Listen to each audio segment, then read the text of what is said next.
let's get to it, shall we? We're starting trends in the papers. It's still Mainland 98.3 FM. Don't forget that you can watch the program via Facebook or YouTube and YouTube channels.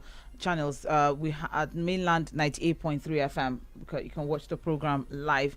I have already with me via the phone line Fuad Sahid. Good morning, Fuad. Yeah. Good morning. Good morning. All right. Happy New Month to you too. A fantastic night. Okay. All right then. Let's get to it, shall we? Hopefully, Okoyemi will be able to join in much later on. Okay, so we'll start with the Guardian newspaper and the major headline that we have from the Guardian. We have "I won't step down. IU speaks as PDP crisis gets messier." Okay, and we have riders to that. Those calling for my resignation are children. Court adjourns Wike's suit against e.t.c and PDP to September 14. Obi didn't strike deal with e.t.c, says Okukwe. Omokri Adeyanju slammed Tinubu over visit to Jonathan. And Tinubu's visit shows no ideological difference on politics, says Farumbi. Okay, so those are the riders that we have on this particular headline this morning. One by one, yeah. Exactly. So I won't step down. IU insists. He's insisting that he's not going to step down. And we discussed the fact that he can't be removed, okay? Because he can't be removed. All right. Unless he steps down. He has to be the one, it has to be, voluntary. All right. But he's insisting that he's not going to. And this is one of the demands that Wike is putting on the table for he has added now that people telling him to step down as children. So he's probably telling Wike you are a child in politics. That's interesting. He said it now. Didn't you just read it? But do you? So with IU's stance now, do you think that there's an end in sight to the brouhaha that is happening in PDP? End. How can there be an end when the first demand of Wike that we know about, apart from the other ones like committing to a one-term, tenure if he wins as president, and some other ones that may not be in the public space. The first one that everybody know about and I have been talking about is the fact that IU needs to step down. Yes. And so if IU is saying that, look, I'm not going to step down, he's talking tough, one would assume that it is time for IU to think of finding a way to reconcile the disgruntled members of the party and not come out to make statements like this if indeed we're already getting to a point where the PDP will resolve its issues. But for IU making this kind of statement now and at this time, my mind seems to be telling me, and like I've always suspected, that e.t.c may have to eventually ignore Wike and run the race all by himself. Because again, we keep asking the same question. We keep finding out what exactly is the electoral value of some Wike, the governor of Rivers State.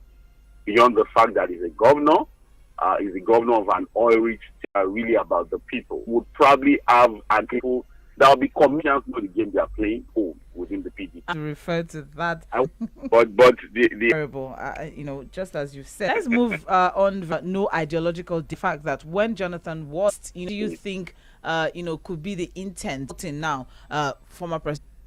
Remember, they called him a lot. As an influential person of support, play your politics where there's no way you are almost going to contest. There were news that what they are doing. If I ask you now, Sam, have you found Goodluck Jonathan in the midst of the PDP party members? Obasanjo is quite deep opportunity of actually talking about that national agenda. I'm hoping that something would be up in the papers for me to talk about. I'll see it again. For more details of that, on page 6 meets Kamala Harris and World Bank Group. And that's on page 3 of The Guardian. We also have report exposes how multinational tobacco companies aid illicit financial flows in Nigeria and others.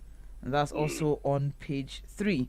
That's an expose on how multinational tobacco companies are aiding illicit financial flows in Nigeria. That's an interesting one. You can get more details on page 3 of The Guardian newspaper.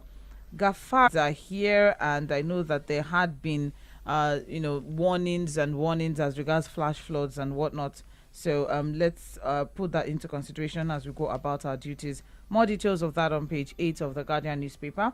We also have APC chair chieftain raps Wike over recent political activities. That's on page 30 of the Guardian newspaper.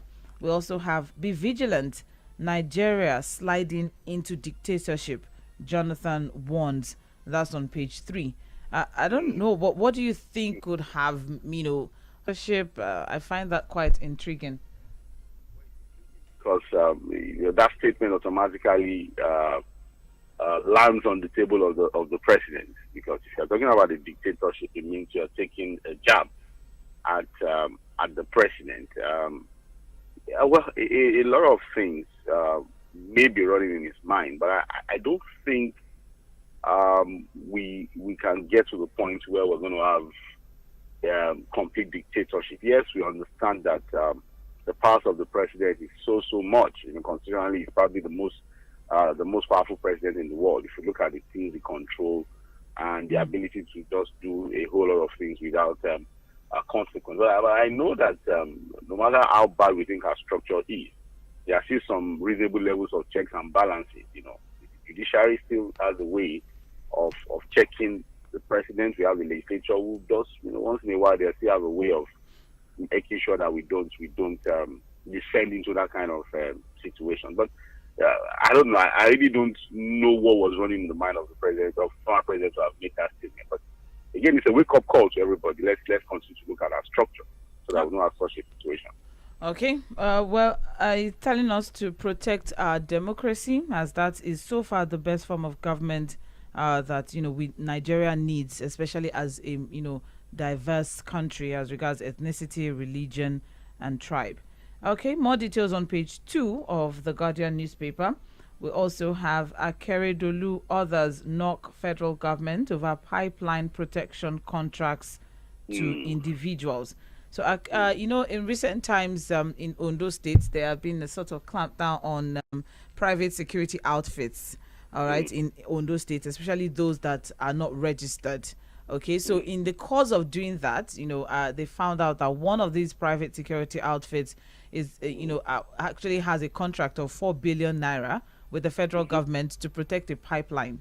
And the Ondo State government Ondo State governor is saying, that if you knew you wanted to have these kind of protection in on pipelines in different states, why not discuss with the governors so that they can talk to their own protective services in the state, so that instead of that's right. If you read the report further, you will see that the governor of Ondo State also brought in some very germane issues about right rifle. Yeah, that's where I was going, saying that if you are supplying, or if you are giving putting so much money to private security outfits, those funds can be diverted to security agencies so that they can have better weapons as regards insecurity.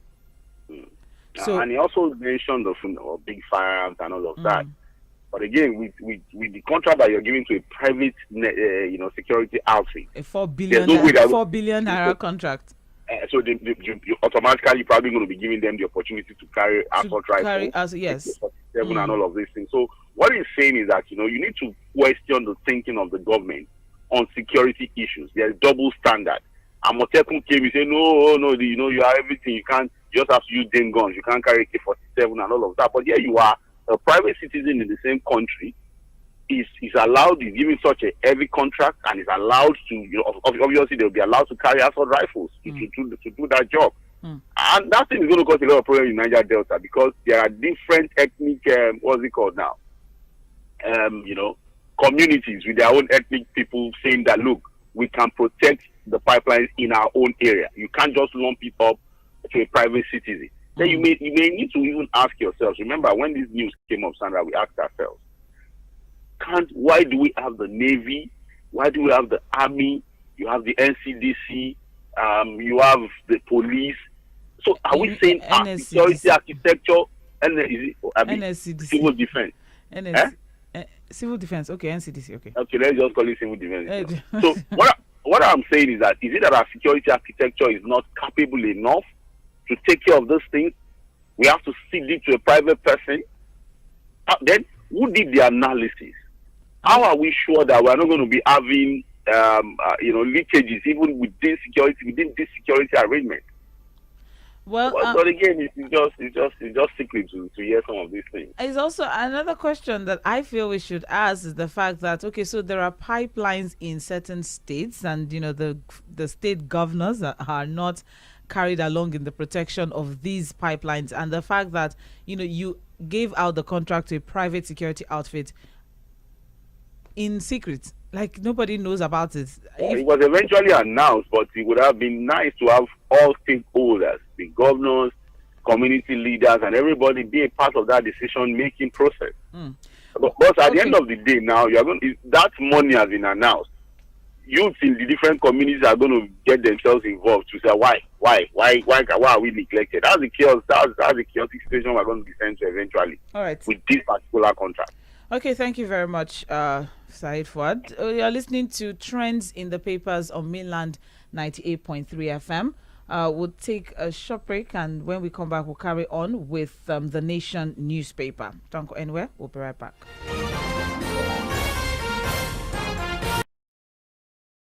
Stop paying attention to the hustle and bustle of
All right, welcome back. It's still Trends in the Papers on Mainland 98.3 FM, the sound of Lagos. Okay, so I still have Fuad Sahid joining me via the phone line. I think Okwemi seems to be having serious network issues. He's been trying to connect. But let's keep moving now. Let's move on to the Nation newspaper. And the major headline there, PDP crisis. IU hits Wike, autumn, Makinde, Ikpeazu. And the riders to that, they were nowhere when we formed PDP. And yes, They were nowhere. They were nowhere. They weren't there When they formed the PDP. when they formed. That's IU's people, IU and So those are the children he was referring to. yeah, those are the children that he was. Yes. Talking as the founding father, one of the founding fathers of the party.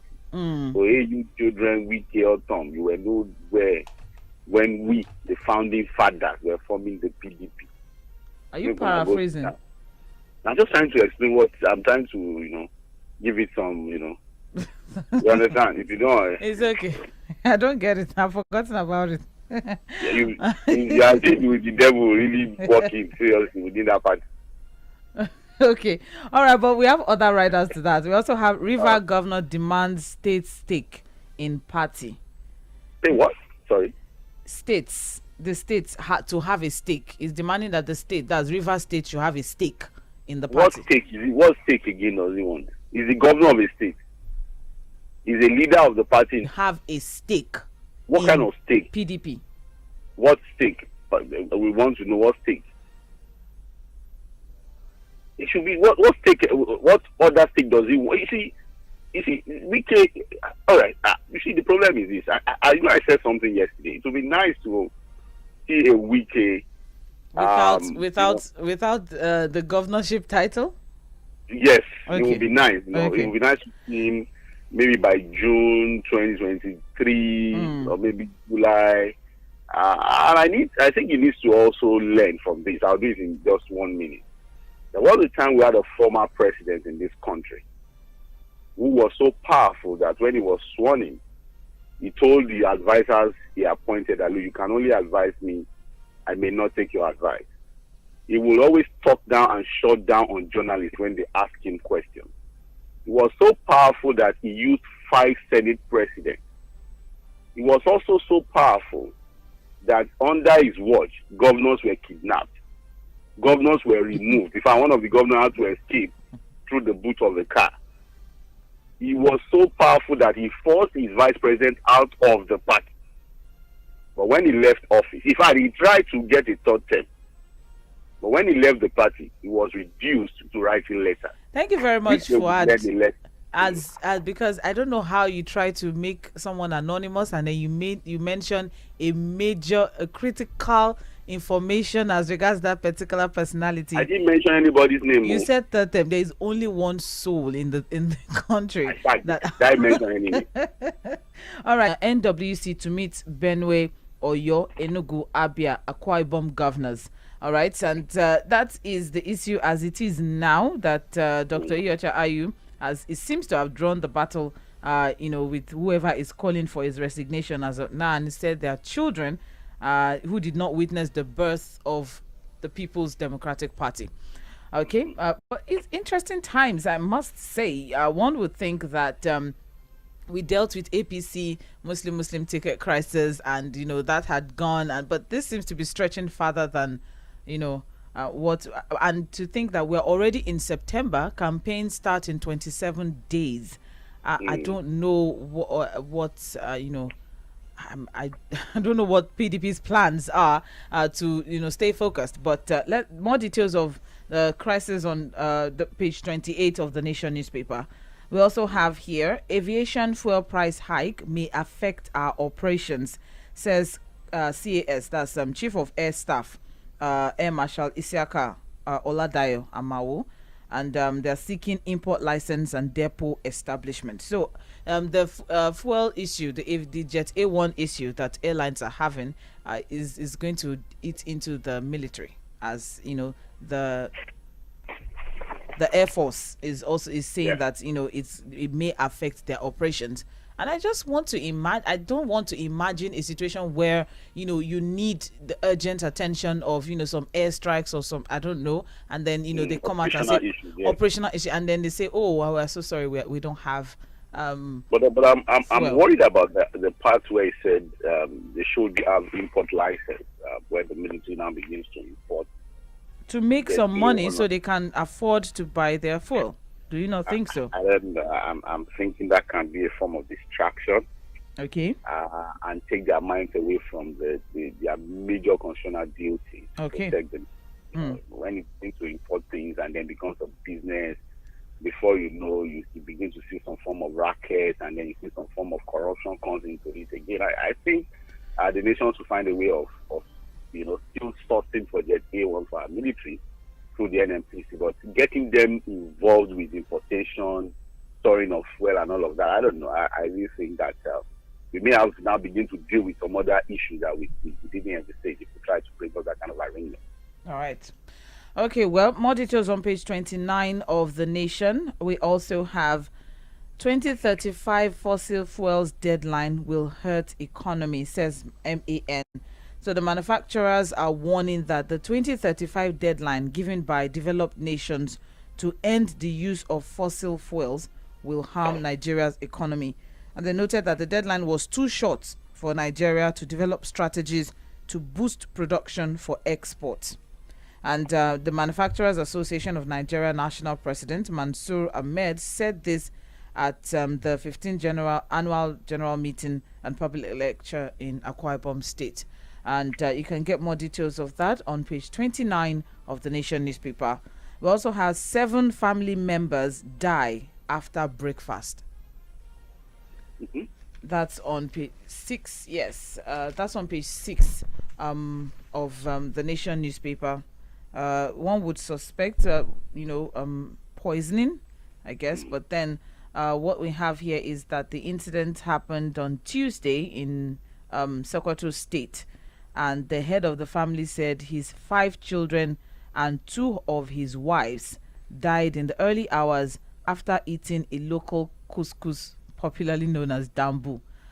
All right. And they said that couscous, you don't know what couscous is? No. It's a kind of rice. It's Oh, okay. very tiny. Looks very small. Like it's a kind of rice, No. though. Yeah. So it could be food poisoning, right? Yes. So they traced the tragedy to the remnants of the dinner that they ate on Monday that was prepared by one of his wives, and they said the leftover, was mixed with an exposed uncooked couscous and prepared by one of the deceased women on that fateful morning, which may have. That's unfortunate, and it's. I hope they find the strength to go on. 7, imagine, from a family. But more details on page 6 of the Nation newspaper.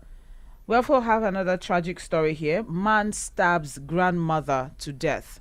What we have is that a 23-year-old man has been remanded, and he was said to have committed this offense on the 6th of August at his late grandmother's residence. And he's saying that he stabbed the victim in the neck during an argument on his rate of food consumption, including his suspicious movements. All right, I know Fuad is going to come up with a mental it's okay, it's all right. Because you're having an argument with your grandmother, and as regards, but probably he doesn't come home on time and he eats too much, and then you go ahead and you stab. Well, more details on page 6 of the Nation. We also have microfinance bank gets CBN's nod to recover 5.8 billion naira from defaulters.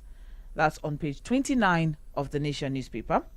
We also have investors maintain 4.5 trillion naira gains for 8 months, and 28.3 billion naira recorded as net loss in August. So investors in Nigeria equities have gained about 4.48 trillion naira in share price appreciation over the past 8 months, and this is actually interesting, but then you can get more details. There's a whole lot of figures involved on page 29 of the Nation.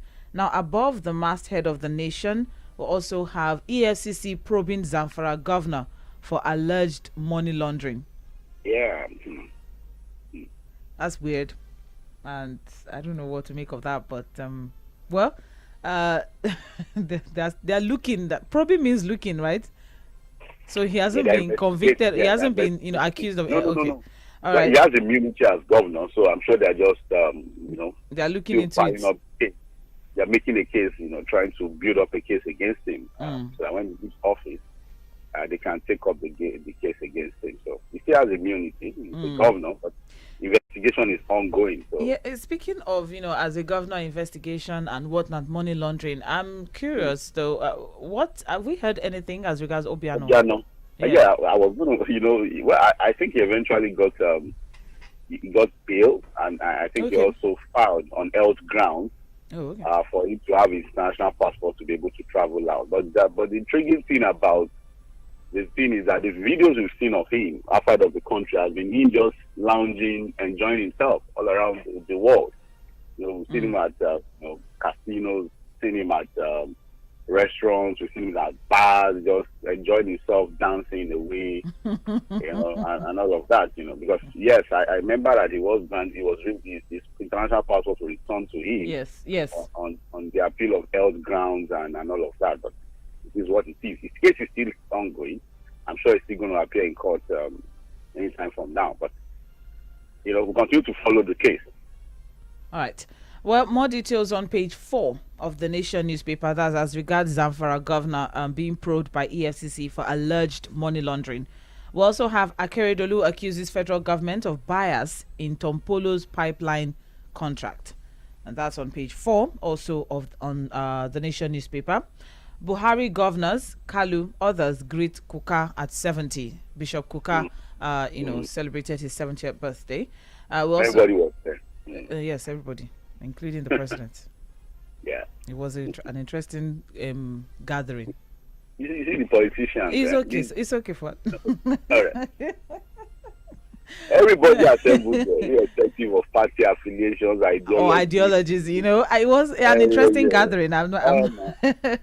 All right, and finally, from the Nation newspaper, and we are on the street fighting ourselves. Everybody is fighting. And on social media too. Just tweeting away. Not everybody. At the end of the day, these are people that they find a way to still, gather and reconcile and move on. All right. Okay, finally from the Nation, we also have Lagos Okada ban Phase 2 enforcement kicks off. So today is the 1st of September, and the additional 6 local governments that was given some 2 weeks ago, it's effective today. All right, yes. So we'll see how that pans out, though. Well, more details on page 6 of the Nation newspaper. All right, yes. Let's run through the Punch. You're listening to the trends in the papers on Mainland 98.3 FM.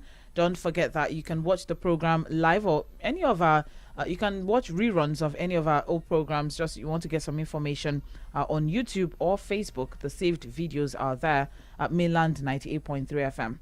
All right, so let's keep moving now. The Punch newspaper, the major headline there: 2023 poll, APC presidential aspirants shun Abuja meeting.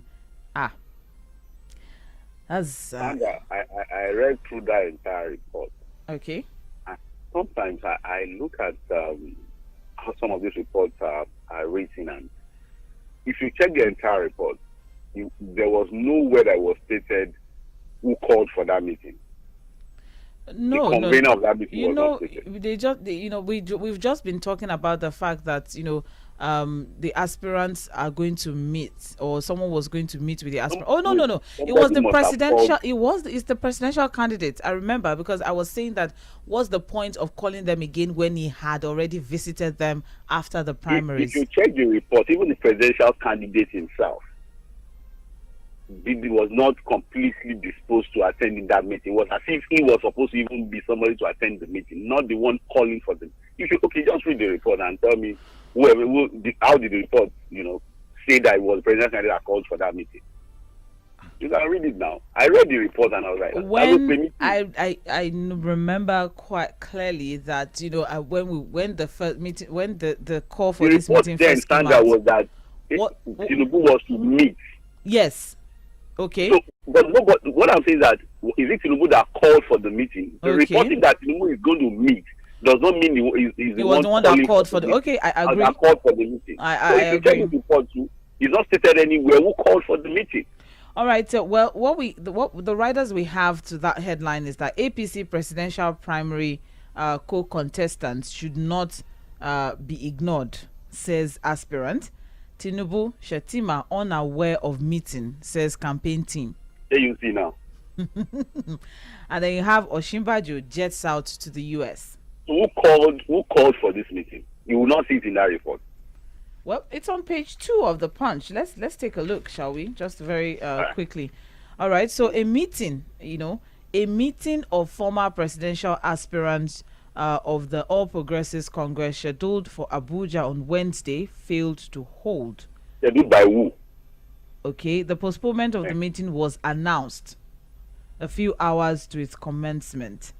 Punch is gathering that the meeting was cancelled because of the non-commitment of the aspirants, many of whom had indicated that they would not be available. So before the meeting was scheduled to start, Felix announced its postponement. That's Felix, Dr. Nicholas Felix, one of the aspirants, of the primaries. But I'm struggling to, the aborted meeting sought to address a number of factors, such as a conciliatory move to reconcile aggrieved members, challenges bedeviling the country, and inclusive politics and adoption of winning campaign strategies to coast home victory for the 2023 elections. And I'm just seeing those that were expected, but I don't think I have anything in particular here that points to a particular individual or a particular section of the party. One would think that probably the NWC called for the meeting, or the or the campaign office of the presidential aspirants. In simple news reporting, the lead of that story would have mentioned the person that called for the meeting. The who? Abby, thank you. Who, what, where, when, how? Not because they teach us. You don't understand. Okay. So who called? So as for you to have made, the headline of a major newspaper, and you have this kind of report. Well, inside, let me just be very clear about that. a source in the Tinubu campaign team said Felix did not have the mandate to convene the meeting. That's Dr. Nicholas Felix. And they're saying that, Dr. Nicholas Felix apparently is the youngest APC aspirant, and he attempted to reunite all the aspirants, especially the aggrieved ones. That's what we're. So that's where the arrow is pointing at now, that he could be the convener. Yes. And he will call everybody, call Tinubu, Well, what we have is that the source is saying he's on his own. Nobody told him to convene the meeting. He did not carry other aspirants along. The source was not named too. And the meeting is not pro-Tinubu meeting. So, another interesting thing that we should also note from this report is the fact that another source disclosed that the event failed to hold because none of the aspirants showed up, noting that most of them are unhappy with Tinubu. There are lots of things that he can bring out. There are a lot of things that he can bring out from this, I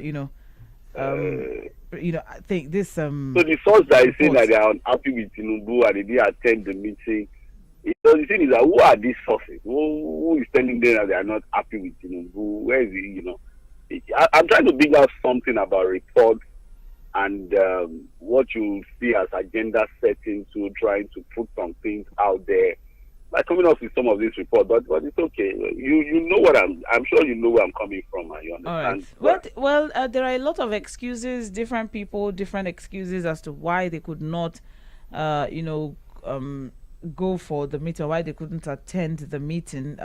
It's an interesting one, and also the publicity secretary of the APC, something from the party, Sandra, if they were actually in support of this. That called for the meeting. Did he send letters of invitation to them? Was there anything?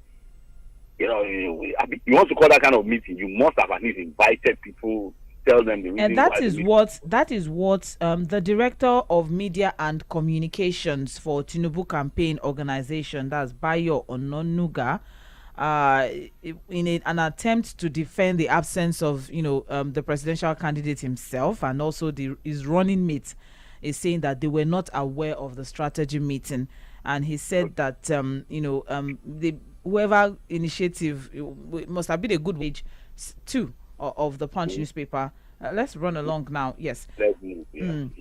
Kuka at 70, Nigeria derailing, needs right leaders, says Jonathan. And that's on page 8 of the Punch newspaper. We also have Nigeria records 1,701,519 rights violations, impounds 5 trucks. That's on page 5. 32 states failed to attract investment in second quarter. That's on page 25. So I know some months ago we talked about the first quarter and how only 4 were able to bring in some investment, Lagos, Ogun, and some other states. I can't remember. But now we're having that 32 states failed to attract investment in the second quarter. But you can get more details. Oh, it's okay. So we can always excuse some of these states. Okay, how would anybody invest in Zamfara now? Or Niger State? Or even Kaduna State? More details on page 25. We also have strike. ASU welcomes governor's intervention. Wants sincerity. That's on page 18. I don't think the governors will say something different from what the federal government is saying. And on this ASU, they may even say something worse than what the federal government is saying. I'm telling you. So, I guess now. So there's no savior for ASU, as is that what you're saying? Like, one would think that the state governors can, try to. How are the governors even treating their own state universities? How are they handling and treating their own state universities to start with? All right. Well, more details on page 18 of the Punch. I won't allow anyone to destabilize PDP, says Ayu. That's on page 8. Talking tough, as a chairman should. It's okay. Thank you. $265 million. Emirates makes U-turn to resume flights. I think they're already paying them in tranches. They're already releasing some of the stock funds. Okay. So it's a good one, yeah. Okay. Congratulations to the aviation sector. More details on page 26 of the Punch. We also have bank assets rise by 22%, now 65 trillion naira. That's on page 26. And finally, from the Punch newspaper, we have named terrorism sponsors and oil thieves. Peter Obi tells federal government. And that's on page 18. So Peter Obi has, said, not even that, I think of recent, in between yesterday and today, or in this week, he has said a lot of things. He has also been the first presidential aspirant, I think, to make a stand as regards the ASU federal government issue.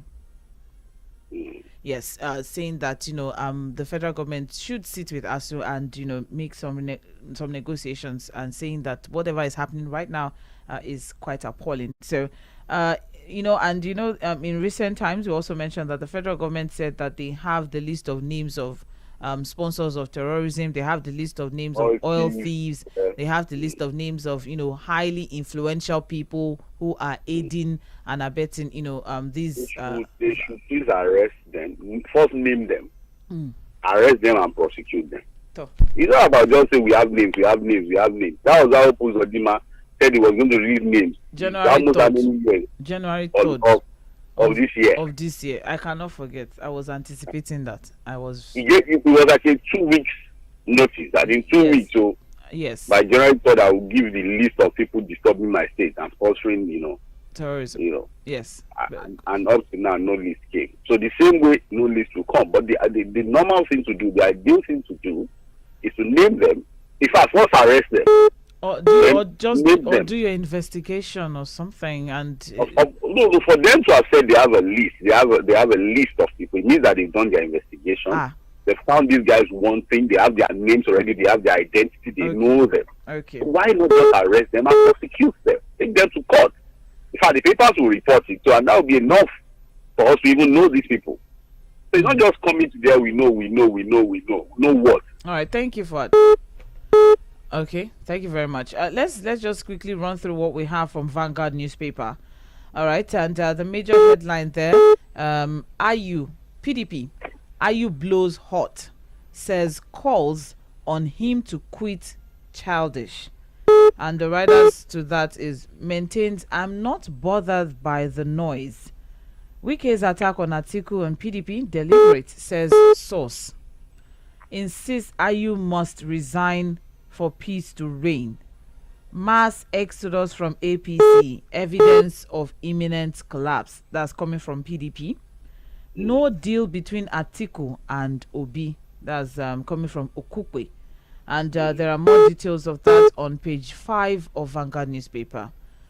We do not take phone calls on trends in the papers, so I would appreciate if you can hold on till we get to Milan Focus, and then you can call in and share your contribution. Thank you very much.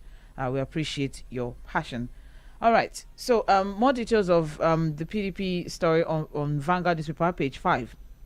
We also have APC presidential aspirants meeting cancelled over lack of interest. That's on page 7 of Vanguard. NANS to state varsities. Resume work. Your decision to join strike unpatriotic. You see, the NANS president. I need to speak my mind to that guy. that Ashefon was his name. That NANS president. You see, we did unionism and. Fuad, you have just 30 seconds for this. I'm beginning to look at that guy with one corner of my eye. This guy, this NANS president. He's recent, okay. It's okay, yeah. That guy, don't say too much. I don't look at with one kind eye, like, say, don't say too much. See whatever pass under the bridge for this guy. You know what I mean? I don't know what you mean.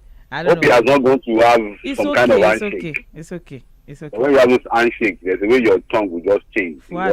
Thank you very much. That's a funny guy. I'm not. More details on page 7. Non-statement to state varsities. Kuka, we must be vigilant to save Nigeria's democracy in 2023, says Jonathan. That's on page 8. In United States, Peter Obi vows to increase electricity or leave presidency. That's interesting. That's on page 11. He vows to increase electricity or leave presidency. Some of our power has been stable, Sandra. Have you noticed? I wouldn't know. I stay in a very, I stay in an estate. I'm telling you, there are, in fact, there are places that have always complained about epileptic power supply. All right. Now they are telling me that for the last 2 weeks, the thing has not blinked. And in my own area too, it's just there. Constant I light. don't trust anything that happens during election period. It's always I don't know. But Okay. you didn't allow me to finish my headlines from Oh, yeah, Vanguard though. continue. But time has we have run out of time, unfortunately. Yeah. It's all right. Thank you very much, although. But then we'll take a short break now. We'll come back for Milan Focus. And yes, don't forget that Open mic, yeah? today is Thursday, so it's open mic. We have a lot of interesting trending stories, so you can just pick any one of them, but just ensure that you keep it clean and stay within your 2 minutes. Although we might be running under 2 minutes for today, but then stay with us and you get to know all about it later on. You're listening to Mainland 98.3 FM, and we are the sound of Lagos.